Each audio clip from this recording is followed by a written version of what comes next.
I think you all remember the mobs from the votes that were never added to the game. So, in this video, I'll add those mobs and try to catch them in hardcore mode. Since I installed a mod that adds all the removed mobs, I created a new world, and as you understand, I need to develop a bit. Finding some village, I immediately discovered an unadded mob, namely, a villager of the beekeeper profession. He can offer 1 emerald in exchange for 10 buttercups or 10 dandelions. And here's his workplace, just a regular beehive. Actually, if I'm honest, I don't remember this mob being presented by the developers, but since it's in this mod, I think I'll catch it too. The whole video will be divided into 4 stages: preparation and catching easy, medium, and difficult mobs. So, before catching the mobs, I need to develop a bit more. Let's take our fish tank, all the hay supplies, and I'll take the iron too. It won't hurt. Crafting a shield. Let's go down into the cave, blow up the creeper, get more iron, coal, blow up the creeper's butt again, and find diamonds, and more. Wow, how many are there? Then let's smelt all my iron, make an iron pickaxe, and mine all these diamonds. I got as many as 24 diamonds. This was just enough for a whole set of diamond armor. Then I mined some more iron and heard some damn sounds. There was an abandoned mine nearby, and inside these tunnels I found a mob from the 2022 vote. Meet Rascal, or Rascal. He loves to play hide and seek, so if you approach him, he goes into stealth mode and starts hiding. If you find him 3 times, he'll take out his pouch and give it to us, and in this pouch there will be an iron pickaxe with durability level 3. Basically, I got out of the cave and spotted this clearing. This is where I will build a museum for the unadded mobs, but first I need to level the area. As soon as the area was ready, I immediately headed into the cave to dig up quite a lot of andesite and cobblestone in order to build the base of the museum. Then I dug up some more gravel and dirt, and all in order to craft forced dirt and make this kind of molehill gradient on the surface of the museum. Well, the base is ready, and now we move on to the second stage of collecting easy mobs. There are 8 different mobs on this list that for one reason or another never made it into the game. First, I decided to capture the snouted beekeeper. For his section, I first made the walls, chopped some wood,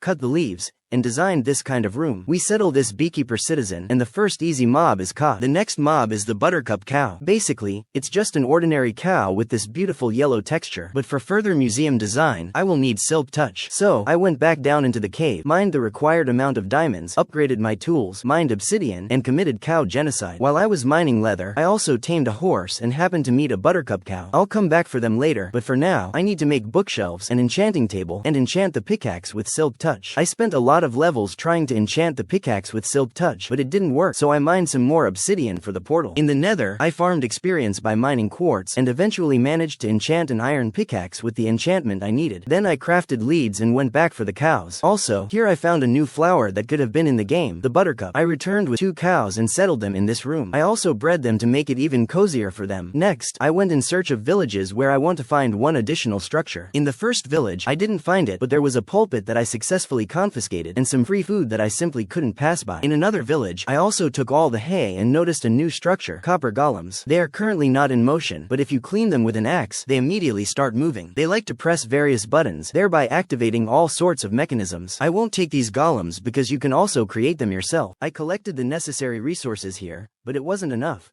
so I had to find a trial chamber and dismantle it for copper blocks. Then I moved everything to the museum and created a copper golem this way. We clean it to make it cheerful, and the third easy mob is already there. As you remember, I found the rascal in the abandoned mine. I went back for him and put him in a boat, but he went into hiding mode and simply disappeared. I thought that maybe after 3 finds he would give me a prize and wouldn't disappear anymore, but it turned out not to be the case. Even attaching him to a leash didn't work. So, I decided to leave him for later, and now I'd better chop some wood to sell sticks to the archer. And for these emeralds, I'll buy a repair book from the snouted ones. Then I saw a name tag in the chest and decided to try to save the rascal with its help.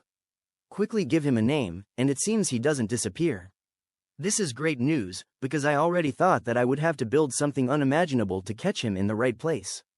Let's dig our way up, and let him stay here while I collect resources for his room. The next mob is Gleer. He lives in lush caves, so first I need to find the biome. What are the bog folk doing here? While I was looking for lush caves, I mined some diamonds and finally found this biome. And here's the very Gleer I came for. Let's continue exploring and capturing these unique mobs that never made it into the official game. Each of them has its own special mechanics and characteristics, making the process of collecting them both challenging and interesting. Gleer *** is a completely harmless mob that was introduced in the 2021 vote. He can be tamed using glowing sweet berries, and then he will highlight hostile mobs, allowing us to see them even through blocks. I collected all the vegetation here and created such a beautiful lush cell for him, tied him to a leash so he wouldn't fly away, and that's it. Next, I went in search of the savannah, and as soon as I found it, I immediately discovered the asterisk gobbler asterisk here. This mob was shown in the first mob vote in 2017, and unfortunately, this wonderful mob won. Anyway, I brought him home and settled him here. His special feature is literally eating all enchanted items. And as it turned out recently, also chickens. I enchanted a whole inventory of wooden shovels and fed them to him, but nothing happened to him. After that, I went to the recently discovered mangrove swamp, where I found these beautiful orange-blue asterisk crabs. I think you all remember them. They were in the last mob vote in 2023, and to be honest, I thought they would win the vote, but the armadillo won. For his room, I dug up sand and made something like a beach. And as it turned out, they climb walls very well, so I also had to tie him to a fence. Well, I caught the crab, and only the last easy mob remained. For this, I farmed blaze rods and ender pearls. Then I took an ender eye, thanks to which I found the end fortress. And here in the library, a asterisk tough golem asterisk was waiting for me. He was first introduced in the 2022 vote, and he can hold absolutely any item in his hands. In another library, I found the same friend and took them home. Then I built them this room and gave one a diamond and the other a golden apple. They're doing some indecent things, but okay. With all the easy mobs finished, we'll now move on to the medium difficulty mobs.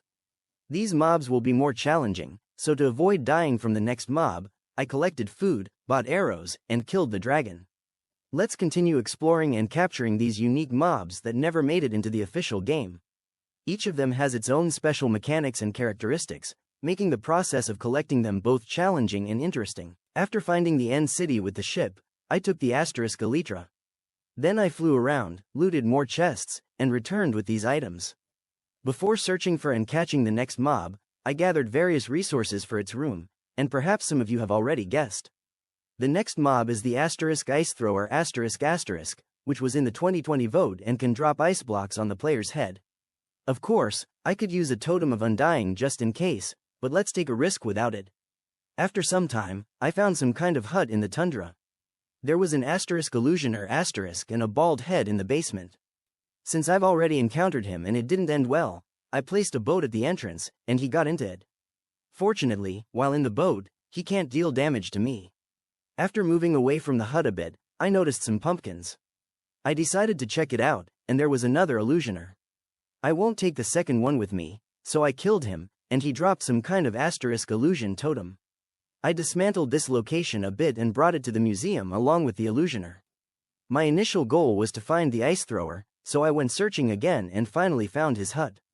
He was stronger than the illusioner, and to bring him safely to the museum, I used a boat, lead, and elytra. We give him a name using a name tag, and the ice thrower is ready. The last mob from the medium category remains, and that's the asterisk zombie horse. This mob, just like the illusioner, was not in any votes. They already exist in the game without any additional modifications, but they cannot be found in survival mode. That's why I installed a data pack that has a small chance of zombie riders on zombie horses appearing at night, similar to skeletons on skeleton horses. It actually looks very vanilla. I would like to see this in regular Minecraft. I went in search of the zombie horse, but unfortunately, I didn't find anyone on the first night. After waiting for the second night and still finding nothing, I decided to leave it for later. Let's continue exploring and capturing these unique mobs that never made it into the official game. Each of them has its own special mechanics and characteristics, making the process of collecting them both challenging and interesting. And now we're moving on to the difficult mobs of this video. In fact, there's only one mob, and that's the asterisk inferno. It was presented at Minecon in 2017. There's a special structure for him in this mod. As soon as I found it, I was immediately shot at by blazes. But when I went inside, their boss started attacking me. He left me with low health, and I realized that I couldn't do it without a bow and shield. We stock up on arrows, craft shields, and come back. I entered this dungeon, tried to put him in a boat, but it was unsuccessful. He simply breaks it. But I noticed that after attacking with fireballs, he starts running away from me. I took advantage of this and thus lured him into the portal. However, I didn't think about the fact that the portal would appear at 1000th coordinates from the museum.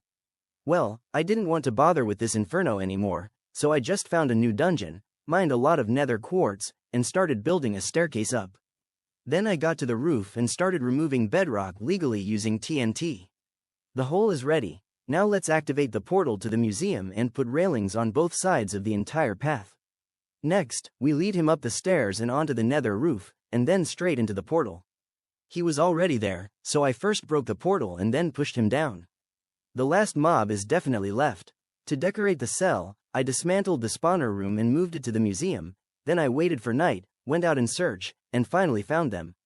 We settle them in, give them a name, and the Museum of Deleted Mobs is completely ready. And so, our collection of unique mobs that never made it into the official game is complete. Each of them has its own special mechanics and characteristics, making the process of collecting them both challenging and interesting. The museum is now fully equipped with all the mobs, from the easiest to the most difficult ones, each with their own unique features and stories. Feel the vibe, love is burning bright. We're dancing through the night, everything's alright. Turn it up, la la la, na na na, so high. We're dancing, la la la, everything's alright. Turn it up, la la la, na na na, so high. We're dancing, la la la, everything. Turn it up, na na na, feel the bass. Turn it up, na na na, in the space. Hold me close, feel the heat, let the rhythm flow. We're lost in the beat where the music grows. Hands in the air, let your spirit ignite. We're glowing in the dark, shine so bright. Turn it up, feel the vibe, love is burning bright. We're dancing through the night, everything's all